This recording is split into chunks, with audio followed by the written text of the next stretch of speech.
Imagine you find a money machine. Not a flashy one, not a get-rich one, a boring one. You put in a little bit of money and it quietly makes a little bit more. And then the important part happens. Next time, it doesn't just work on the original money. It works on the money you added and the extra it already made. That idea sounds simple, but almost everyone underestimates how powerful it becomes over time. Because compounding doesn't feel like growth at the start. It feels like nothing is happening. It feels slow. It feels like you're doing it wrong.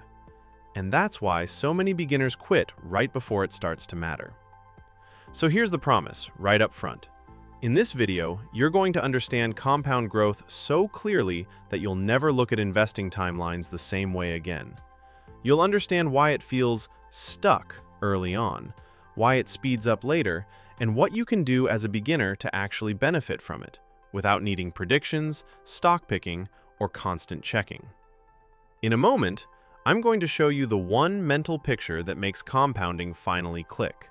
But before that, I want you to notice something. If you ask someone why they want to invest, they'll often say, to make money.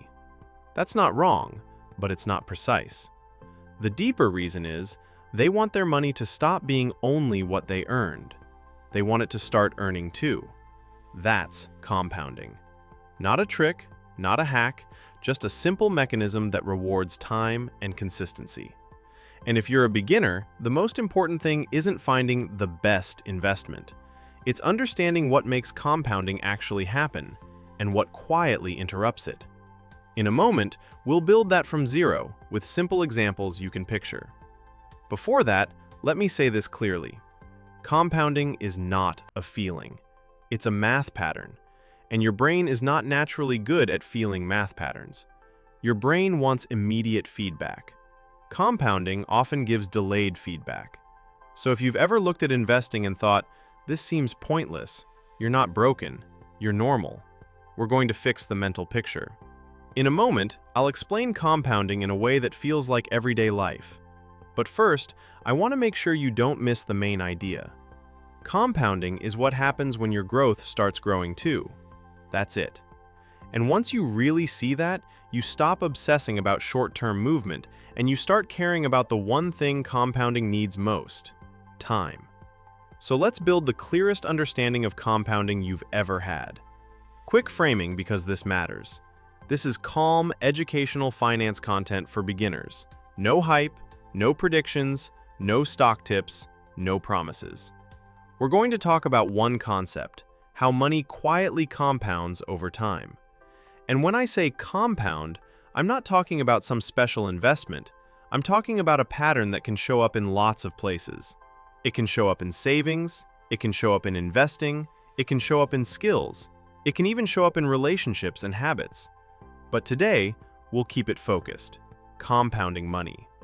Also, a simple disclaimer in plain English. This isn't personal financial advice.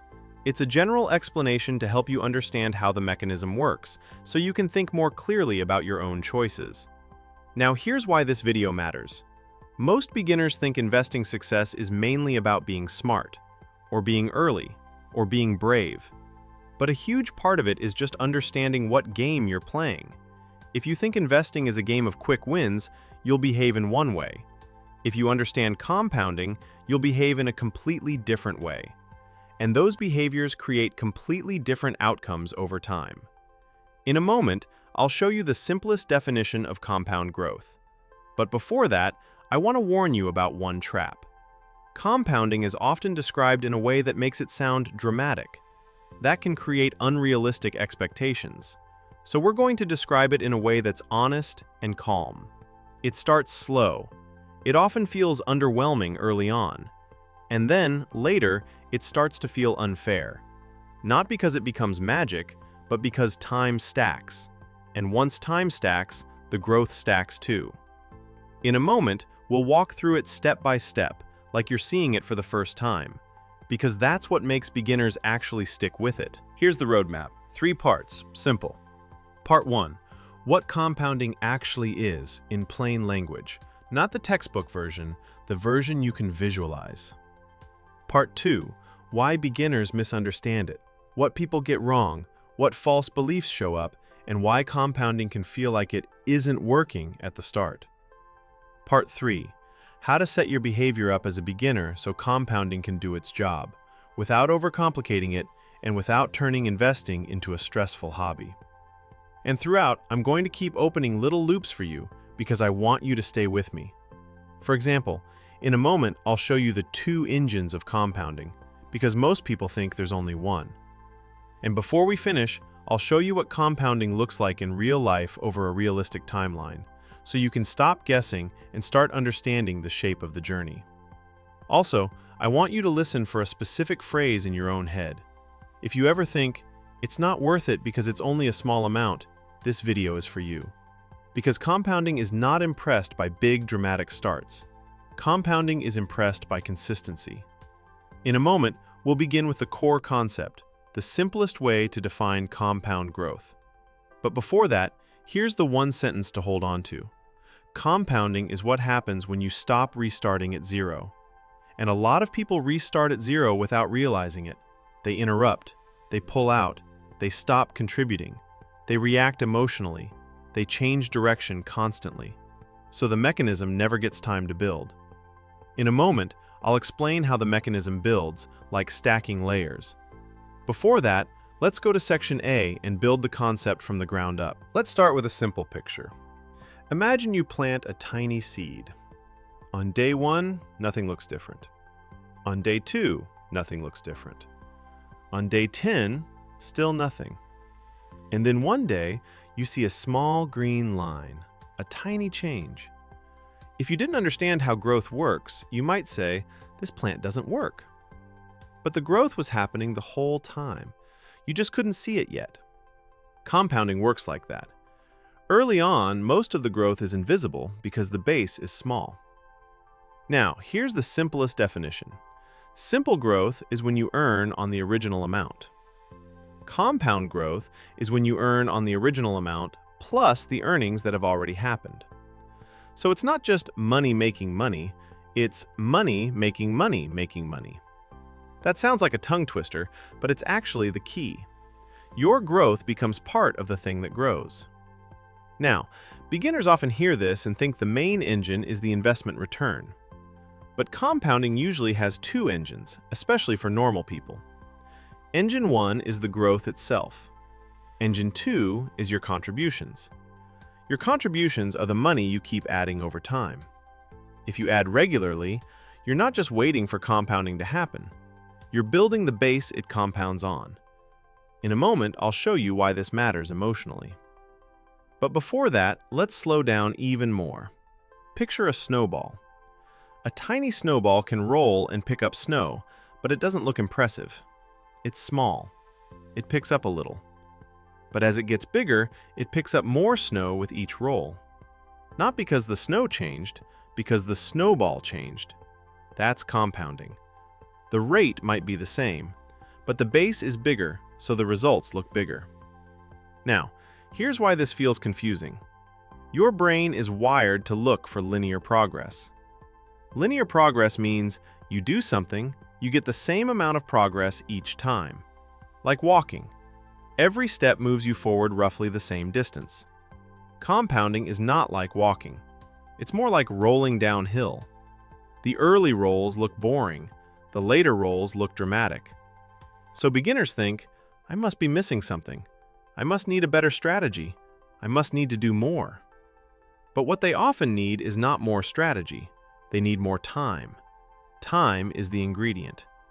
Now, I want to explain time in a way that doesn't feel abstract. Think of compounding as layers. Year 1 is a layer. Year 2 is a layer on top of that. Year 3 stacks on top of that. Each layer is built on the layer beneath it. If you stop and restart, you don't add a layer. You scrape a layer off. Not always completely, but you interrupt the stacking. And interruptions... That's why people love the idea. But that's also why people misunderstand it. Because they assume it should feel automatic immediately. It usually doesn't. It feels slow at first. So let's talk about what compounding needs. Compounding needs 3 things. First, time. Second, consistency. Third, not getting in its way. That third one is underrated. Not getting in its way means you don't constantly interrupt it with emotional decisions. You don't keep resetting by pulling money out and putting it back in based on mood. You don't keep changing your approach every few months. You don't treat a long-term mechanism like it's supposed to impress you in a week.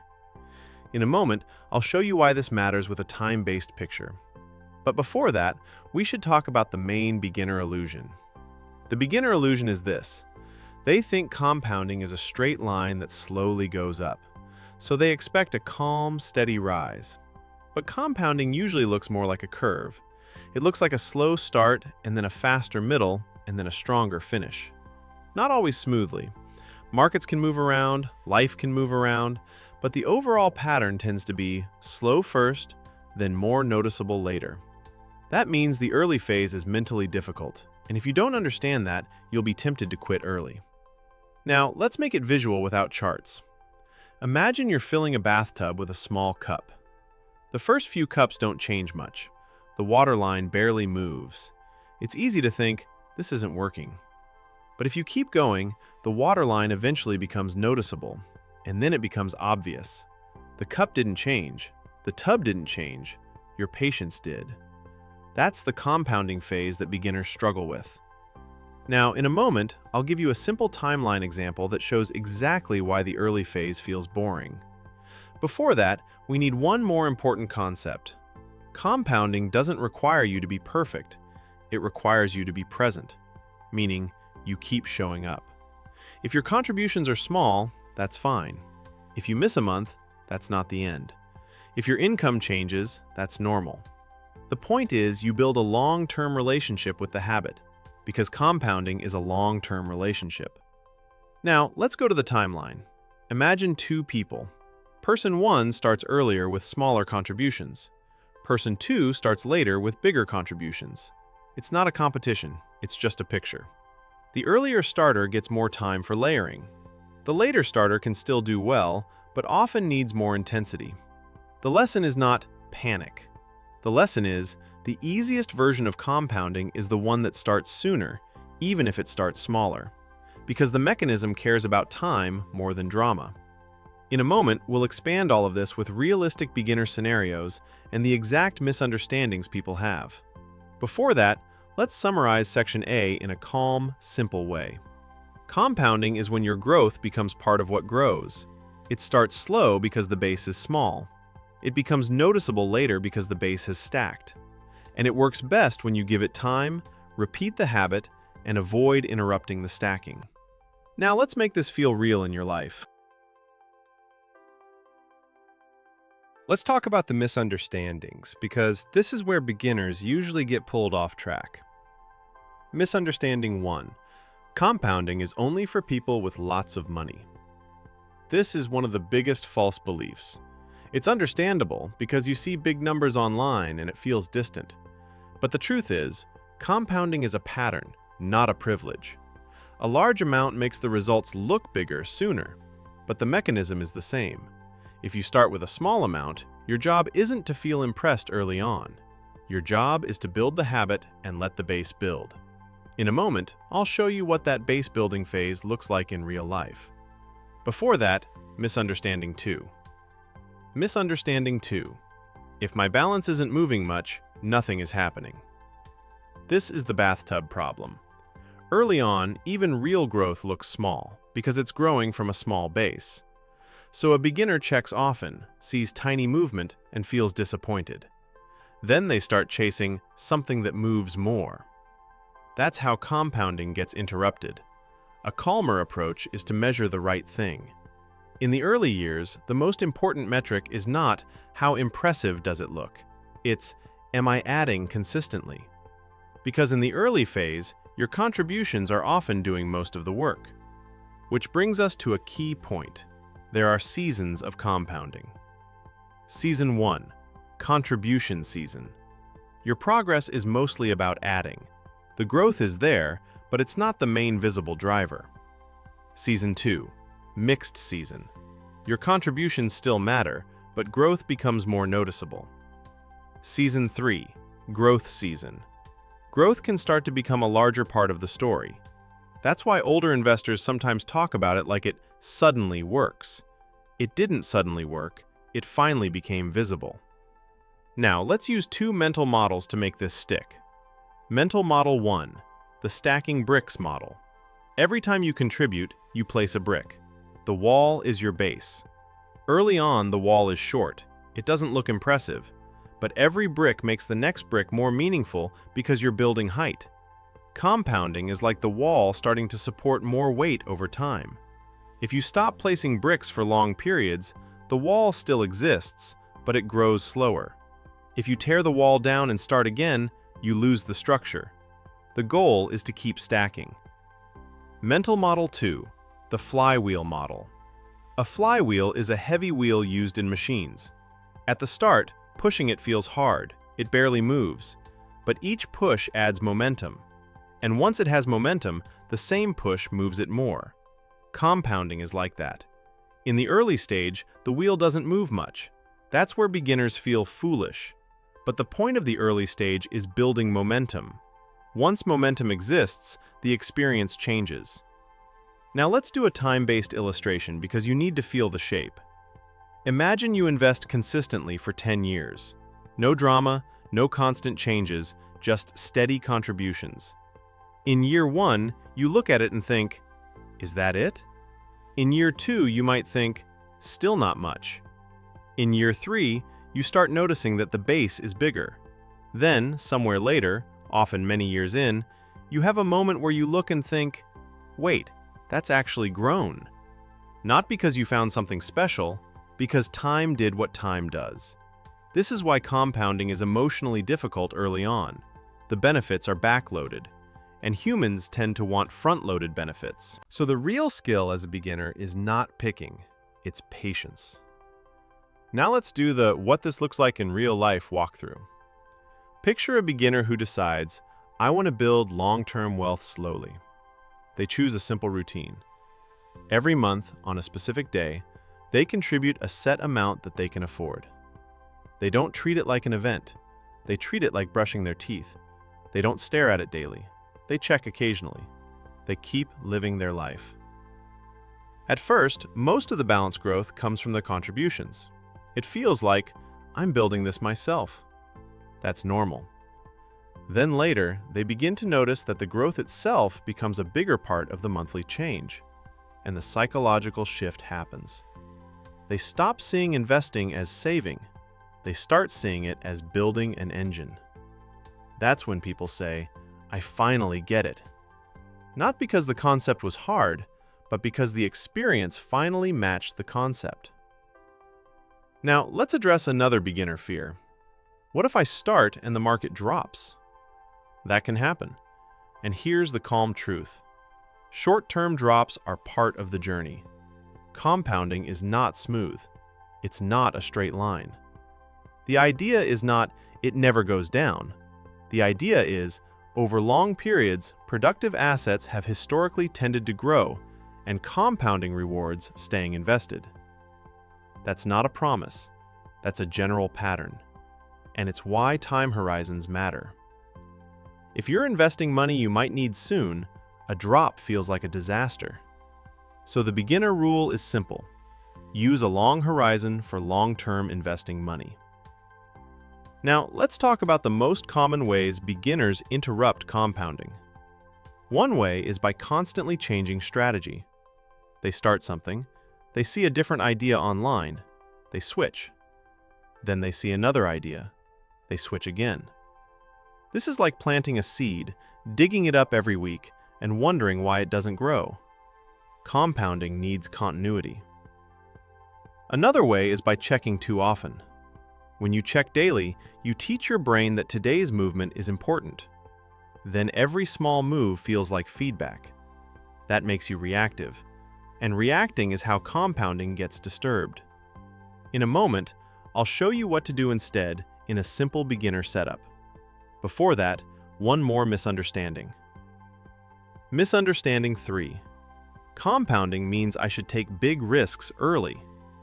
Not necessarily. Compounding is not a call to gamble. It's a call to be consistent. The mechanism works best when you can stay invested. If you take risks that make you panic and stop, you've defeated the mechanism. So the beginner approach is not, how do I make it grow as fast as possible? It's, how do I design this so I can stay with it for years? That's the question that protects compounding. Now we're ready for the practical part.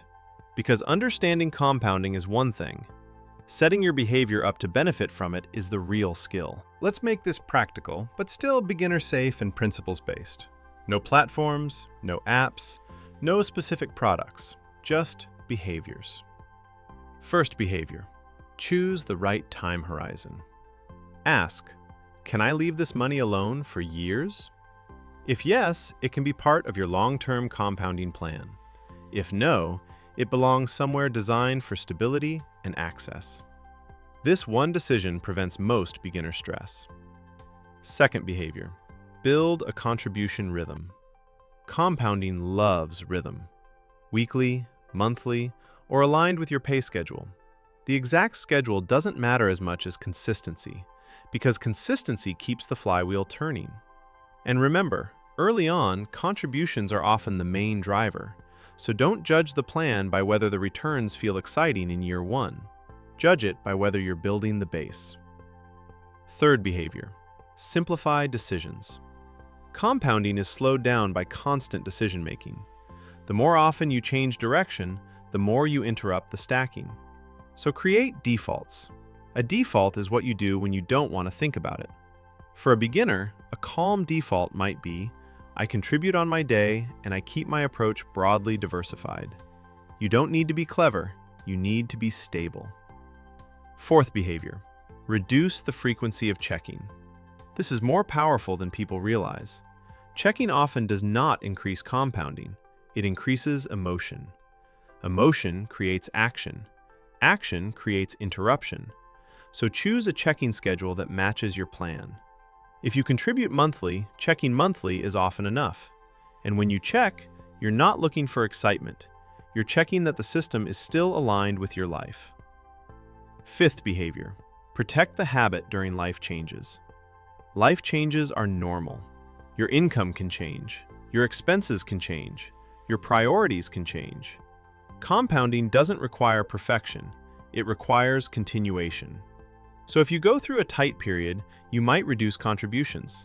That's not failure. The habit can continue at a smaller level until life stabilizes again. This matters because the biggest danger isn't doing it imperfectly. The biggest danger is stopping completely for long stretches because you feel like you broke the streak. A compounding mindset is flexible. Sixth behavior, understand the role of costs in a general way. You don't need to obsess, but you do need the idea.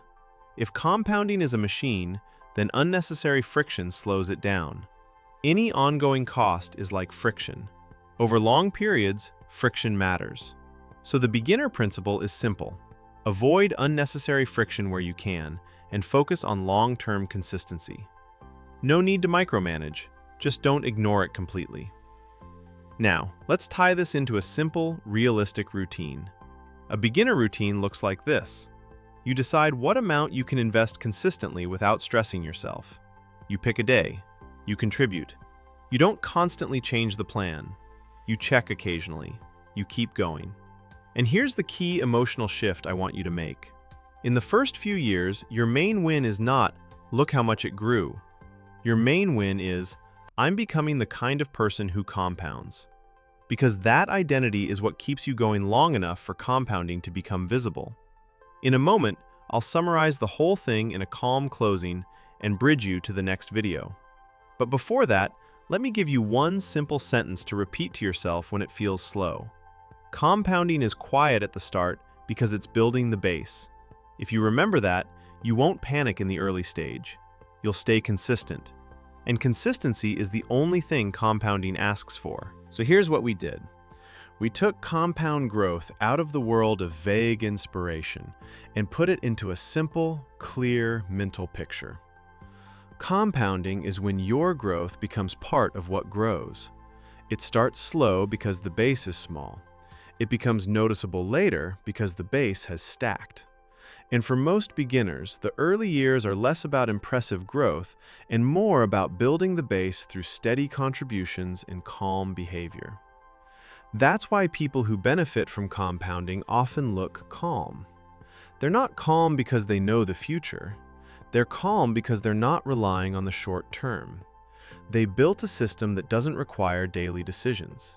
And you can do the same, not by finding the perfect move, but by choosing a long time horizon, contributing consistently, staying broadly diversified, and avoiding the behaviors that interrupt the stacking. If compounding felt confusing before, it should feel much clearer now. It's not magic, it's not a trick, it's not a shortcut. It's simply what happens when you stop resetting the process and let time do its job. And in the next video, we'll build on this in a beginner-friendly way by talking about a closely related idea: how to think about risk without fear, so you can stay consistent without feeling like you need constant reassurance. Because compounding and risk sit next to each other. If you understand both calmly, investing stops feeling like a guessing game and starts feeling like a long-term system you can actually live with. I'll see you in the next one.